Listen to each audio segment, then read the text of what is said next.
اوكي يا شباب، عندنا هنا كوتشينه وعندنا هنا شخص هنقدم معاه الخدعه. هبهركم، استنوا. اقسم شويه من الكوتشينه، شويه قليلين كده كده مثلا. براحتك. حلوين. ماشي، هحطهم هنا. براحتك برضه. ماشي. مبسوط. انا جاوب كل حاجه براحتي جربت العب مكانك. اوكي. هنزل شويه اكتر من دول.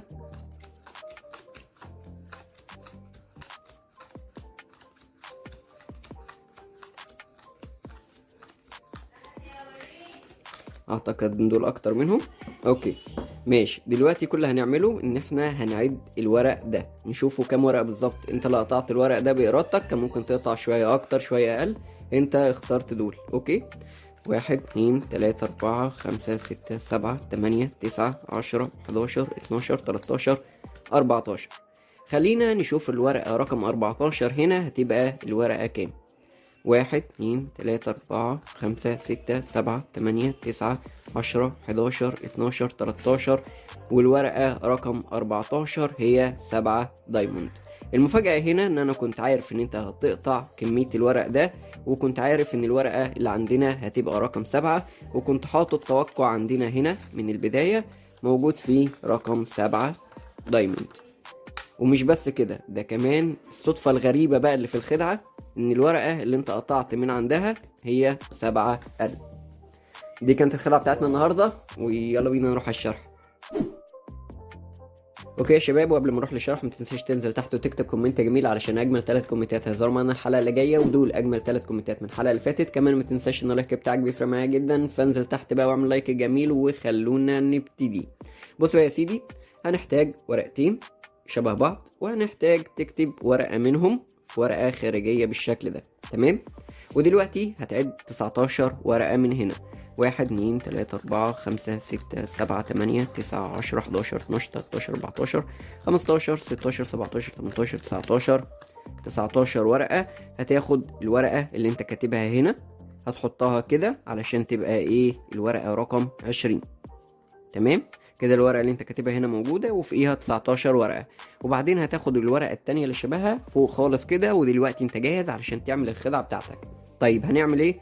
هنطلب من الشخص اللي قدامنا انه يقسم شويه ورق قليلين كده من الكوتشينه، فلنفترض مثلا قسم شويه الحلوين دول، هنحطهم هنا. ودلوقتي هنقول له احنا مش عايزين نعرف عددهم كام، هنعد بس شويه ورق، او هناخد شويه ورق. ما تقولوش هنعد، قول له هناخد شويه ورق من الكوتشينه بس يكونوا اكتر من دول. وهتبتدي تنزل ورقه ورقه بالشكل ده، بس وانت بتنزل هتعد الورق اللي انت بتنزله. عندنا هنا مثلا ورقه 2 3 4. الورقه رقم 4 عندنا هنا هي الورقه اللي احنا كاتبينها هنا، وده اللي احنا عايزين نوصل له. عندنا هنا الورقة رقم 4، يبقى هو هنا في ايديه كام ورقة؟ هم كلهم 21. طيب عندنا دي رقم 4، يبقى في ايديه 17 ورقة. حلو كده. يبقى احنا هنعمل ايه؟ هنعتبر ان دي رقم 1. هنكمل بقى لحد ما نوصل لل17. كده 2 3 4 5 6 7 8 9 10 11 12 13 14 15 16 17. الموضوع بسيط جدا. هتشوف عدد الورق اللي في ايديه كام، وهتحط قديه فوق الورقة اللي عندك، وهتحسب دي طبعا معاهم، يبقى دي 1، وهتكمل عد لحد ما توصل لنفس العدد ده. ودلوقتي هتقول له عد الورق اللي معاك. 1 2 3 4 5 6 7 8 9 10 11 12 13 14 15 16 17 ورقة. خلي بالك لازم تعدهم على الترابيزة كده، لأن كان عندنا أول ورقة من فوق رقم 7، ولما عديناهم على الترابيزة كده بقيت آخر ورقة من تحت، وده اللي احنا عايزين نعمله. تمام. ودلوقتي هنقول له هنشوف الورقة رقم 17 اللي موجودة في الورق هنا، وهنبتدي نعد لحد ما نوصل للورقة رقم 17.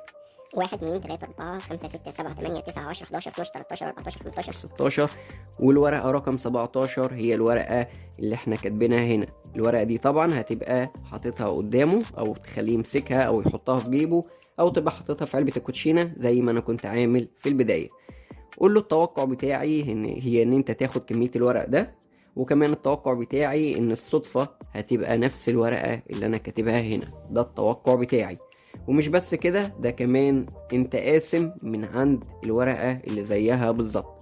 هو هيتخيل طبعا ان هو كان قاسم من عندها، مش هيعرف ان الورقه دي كانت اول واحده، ولما عديناهم على الترابيزه بقيت اخر ورقه.